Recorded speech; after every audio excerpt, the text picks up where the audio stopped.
Hey guys, I just watched a video that's been put up lately of a recent tournament, and it's been bugging me ever since I watched it. There's just something about, this is a problem we've had for a long time, and that is illegal batting. And I keep up with the forums. A lot of guys that are pitchers talk about this, and there doesn't seem to be a resolution for the problem, and it just goes on and on. And I'm not pointing my fingers at umpires or anyone else. Look, I think it's a problem with the way the rules are written, and it disincentivizes the umpires in calling a good game when it comes to the plate, legal batting, balls, strikes, that sort of thing. So what I thought I'd do is discuss this in a short video on my playlist, Talking Softball Pitching. So I'm going to show you some examples, then I'll go into detail about what I'm talking about here. And then I'm going to do a short survey, and maybe you can vote. Give me your opinion about it. And if you have some ideas that might help us resolve this problem as pitchers, I am definitely open to your suggestions. So anyway, stay tuned.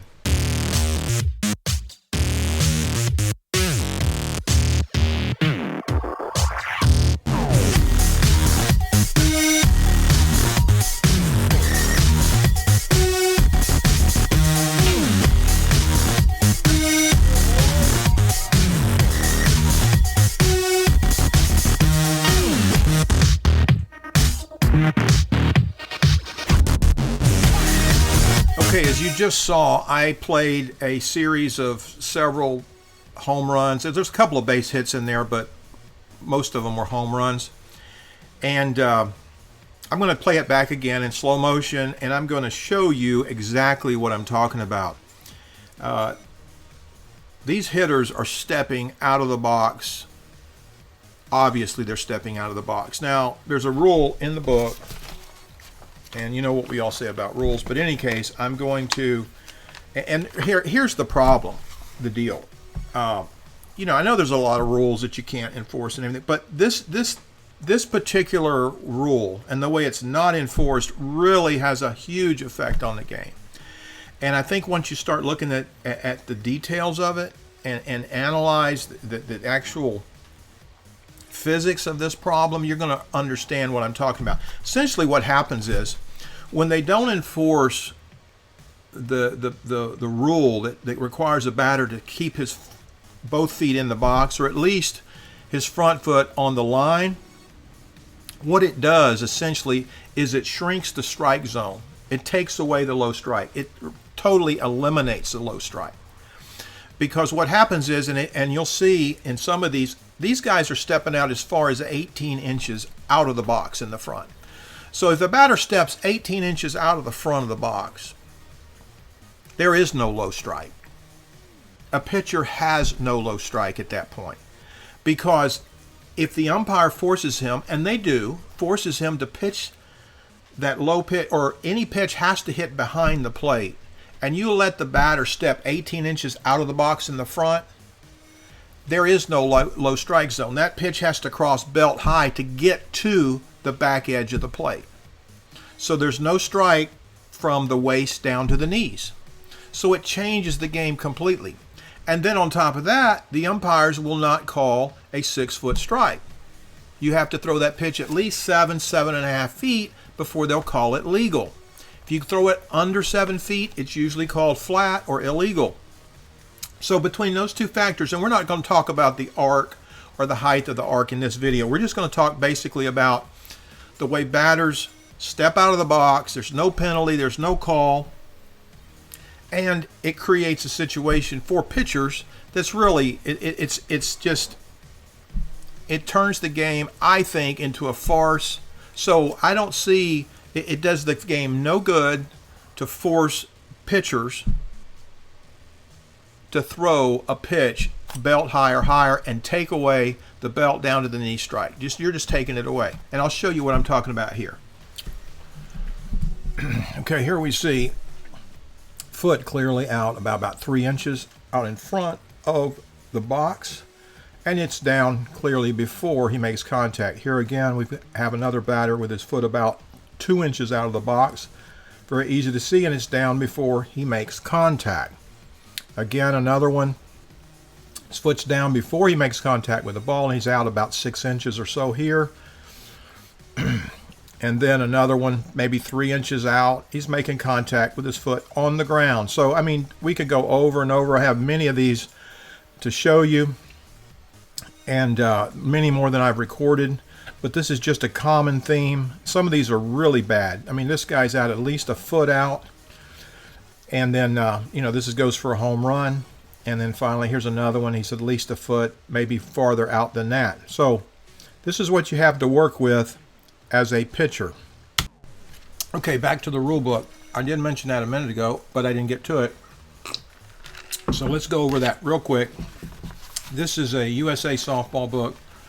Different leagues have different rules, but I believe, and I can be corrected if I'm wrong, but I believe all of them have essentially the same rule when it comes to batters in the box. Here it says, okay, the batter is out when, and this is one of the many conditions to be met when the batter's out, but this one, it says, when an entire foot is touching the ground completely outside the lines of the batter's box at the time the ball makes contact with the bat. And as you can see on all these examples I showed, that the foot is down clearly before contact is made, and it's clearly outside of the box. So this is a rule that's essentially ignored. I'm not really sure why it is, but it's just completely ignored. Now, I have an idea that might help improve the situation. I think the problem is not that the rule has to be changed. I think what needs to happen is that the penalty for the violation of the rule needs to be changed, because it's essentially a death penalty. If you step out and make contact, the rule says you're out. That makes umpires reluctant to call that, especially on a borderline. You know, if you're stepping out by an inch or two, they don't want to call that because it's too close. They go, you know, I'm going to get too much grief. I'm going to get an argument from the team. So we're just going to ignore that. So what happens is it slowly creeps out, and it turns into what you've seen here is essentially you can stand wherever you want and hit the ball, and it erodes the integrity of the strike zone. Instead of making it an out, just make it a foul ball. So if you have no strikes and you step out of the box and hit the ball's dead, it's called foul, you have a strike. The umpire's more likely to call the pitch right or call the batter correctly. You know, if he steps on the line, he's not going to call it. But if he steps out and he sees daylight, you know, if he sees dirt between his heel and his foot, he's going to say, hey man, dead ball, foul. You're not going to get the level of argument that you would if you call the guy out on it. All right? If he steps out and he fouls, you know, he hits it and you call a foul ball, it's like, oh man, okay. But you're not going to get that level of argument. You say, hey man, he was in, he was out. Okay, you'll get a little argument, but he's not out. Unless, of course, he does it twice or he does it after his courtesy foul, then he's going to be out. But I think by reducing the penalty of that infraction, you're likely to get umpires to call that a little closer to the rule book, and it will renew the integrity of that strike zone, especially that lower part of the strike zone, and balance it just a bit more. I mean, you know, you already, it's slow pitch. Come on, guys. I mean, you can't throw the ball hard. You know, a pitcher can't pitch the ball hard. He has to throw it in there slow, so you have plenty of time to see it and hit it. I mean, what else do you want? Now you want to take away the bottom of the strike zone too? And I know these umpires are seeing this, especially when the guy's stepping 6, 8, 10 inches out and more. Come on, they're seeing it, but they just sort of have a unwritten rule, you know, an understanding. We're not calling that because we don't want the grief. We don't want, you know, we don't want the batters. We don't want the arguments. So we're not going to call it. And what happens, it erodes that lower part of the strike zone. The pitchers are basically sitting ducks. Click on whatever you think is the best. I think I have 3 choices. I have leave it as it is. Don't change a thing. Just, you know, leave the game as it is. It's embarrassing, guys. I mean, really. I mean, this videos have thousands and thousands of views out there, and this is a showcase for this particular league. And I know it's not an official video, but still, I mean, people look at that and they go, yeah, this is. Why are they stepping out of the box so far? Is that allowed? Of course it's not allowed. Everybody knows it. Now, you can leave it as it is. The other option would be to have all the umpires start enforcing the rule as is, firmly. Say, okay, you step out of that box, you're out. That would be the other option.